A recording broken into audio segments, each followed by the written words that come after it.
Welcome. My name is Matt Weston. I'm joined by David Zimmerman and Kurt Curlin. We, along with a few other guys, make up CRM's refocusing team. And we wanted to take a few minutes today to talk through step 2 of the Missional Pathway, which is a workshop that we call Activate. This kind of talk, this conversation, we're inviting you into our conversation, kind of a behind the scenes about how Activate works, how it fits together, how it flows. And this conversation is actually designed for pastors and leaders who have been through our training and are ready to implement Activate in their church. So with that, we'll kind of jump in. Talk about why the team decided that Activate was even necessary. So we had Awaken, and that's been around for a while in a lot of different forms. Activate's relatively new. Why the need for Activate in the Missional Pathway? Yeah, I'd say first, Matt, that people live very full lives. And to present discoveries in Awaken and then talk about Activates can be, for many, overwhelming. Maybe they're overscheduled and they just see it as one more thing that the church is asking them to do. So Activate is a process that allows them to sort through their commitments and their priorities to actually begin to think about what might God want me to change so I can more fully live connected meaningfully to unchurched people. So it's a way to make room. Yeah. It's a way to make room Space. in your life to actually begin to live on mission, Right. or to live more intentionally on mission Right. than you would beforehand. It's not just about, as Phil says, duct taping one more thing on the edge of your Christian life. Yeah. So it's very much real world, real life, but there's also an emotional aspect to it as well, is there not? Yeah, the workshops are written for what we perceive to be the average church member, which is a Christian who, by and large, has surrounded themselves with Christian people, has filled their life with church and religious activity, and for the most part have very few meaningful engagements outside of the body of Christ. And so to break out of that trajectory, to break out of that centrifugal force, is going to require that they leap. Yeah. And so Activate is really support to leap. It's supporting the participants emotionally, mentally, biblically, and even communally, even relationally, to leap into engagement with unchurched folks. And I'd add to that, Matt, it's really fascinating because a lot of times there's a whole lot of misunderstanding around the kind of Christian I have to be in order to connect with people who are far away from God but are right close to me. Like I've got to be like my pastor, or I've got to be like some hero Christian that I once read about. When Activate legitimizes the work of God, builds on Awaken, and actually helps facilitate meaningful engagement with people outside the church. Life. Real life. Real life. Normally, Yeah, naturally, yeah. places I live, places I play, places I work. These are the environments that Activate begins to sensitize me to, that I can actually live the gospel in. Beautiful. So, yeah. Yeah, so to be real explicit, Activate is actually about thrusting us out, about interrupting the gravity Yes. of church. Yes. Right. And thrusting us out of the community. That's right. What would you say for participants who go through Activate and they live out their calling? What's their experience? What do they find when they're kind of out there? Oh, I think they light up because they realize that there's more to their walk with Jesus than what many of us have given them to do in the church. For example, you've got high capacity leaders, and the best thing as a pastor I could find for this high capacity leader is to pass out my sermon notes on Sunday or count the offering. Yeah, right. You know, when this connects with how God has shaped them, it lights them up because they begin to see new possibilities. They begin to feel new energy about living for Jesus naturally, regularly, authentically. Yeah, I'm ready to go. Yeah, and they find that Jesus was already out there. Yeah. He was already there. Such a high percent of the cases people get out, they're all full of trepidation. We get out, oh my gosh, Jesus has already been there. It's He's a already surprise. been working. It's a shock, right? Yeah, and people are grateful. Yeah. Grateful to Yeah. be in relationship with me. So two things we may not have mentioned in the training that repeatedly we get from feedback from the people who Christians have connected to. Yeah. They're shocked, because we're loving them, serving them, blessing them without a string attached. And I want to remind pastors, this is not a setup for something for the church. We're turning our people on, and we're turning them loose in the community. So people in the community are shocked. Second thing is they're profoundly grateful that people would just love them in the name of Jesus without a self-serving, narcissistic expectation. Yeah. It's radical. This is not about making your church bigger or populating your events. It's about loving people and presencing Jesus to them. Yeah. Wow. So we're ready to go. Let's go, guys. Yeah, so the organizing metaphor behind Activate is that of a jump. It plays throughout the whole workshop. Talk a little bit about how that metaphor is integrated and how a facilitator should kind of handle that. Yeah, when the designers of the workshop were sitting down at the very beginning, before anything was on paper, and they were just dreaming, they were talking about a swimming pool with a high diving board. And the question was, what do we want our participants to experience during the workshop? If, like most Christian seminars we've been to, we're content to have them picture themselves going out. And imagine yourself going up the ladder, and imagine yourself going out on the board, and maybe even bounce once or twice.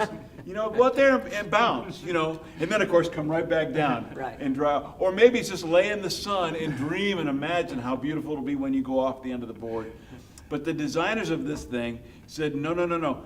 We want them to actually go off the end, to be in midair between the diving board and the water, before the workshop even ends. And so that's really how this whole thing is written. Yeah, so Pastor, what we want you to do is, all of this is moving towards a moment when they can actually begin to do that. Get off the diving board, make the leap, make the jump. And that moment we call the action zone, which happens about 5 hours into the workshop. So Right. with about an hour. Hang on for about 3 minutes because we're actually going to get there. We're Yeah. gonna tell you. Right. Yeah. So Activate starts out, so let's start at the beginning. Yep. Sure. Starts out with an introduction piece, and then a module about community. What advice could we give to facilitators about that introduction and about the community piece? Yeah, so let's interrupt this raw, rugged, individual Christian, Rambo, Lone Ranger kind of mindset and say, man, let's remind our people that God is at work around. I actually need other people in order to live out my calling. And other people need the unique way I come and play and bring Christ to. So community is important for me to live out my calling. And it also helps shape me in profound ways. Yeah, and not only that, but God has made provision for you to live your calling by putting people who need the gift that you are in your life, in your sphere somewhere.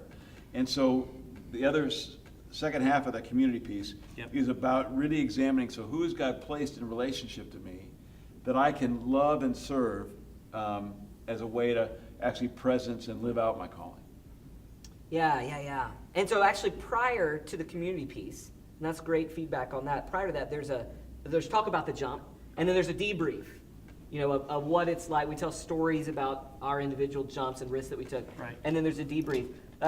That debrief is really key to kind of setting the table. So talk a little bit about the role that plays. So I want Kirk to talk about the normalization of the angst, the emotion that we feel that couldn't keep, that's in play about change, about this big leap. Right, so again, if the average churched person has lost all relationship with unchurched people within 5 or 7 years of becoming a believer, most of the folks who go through these workshops are going to be in that boat. That's right. Absolutely. They're not going to have any relationships, pre-existing, meaningful relationships with unchurched people, which means they're going to have to literally leap out of what's familiar, leap out of what's known, leap out of what's comfortable, and we're trying to normalize that because every one of us has made leaps over our lifetime.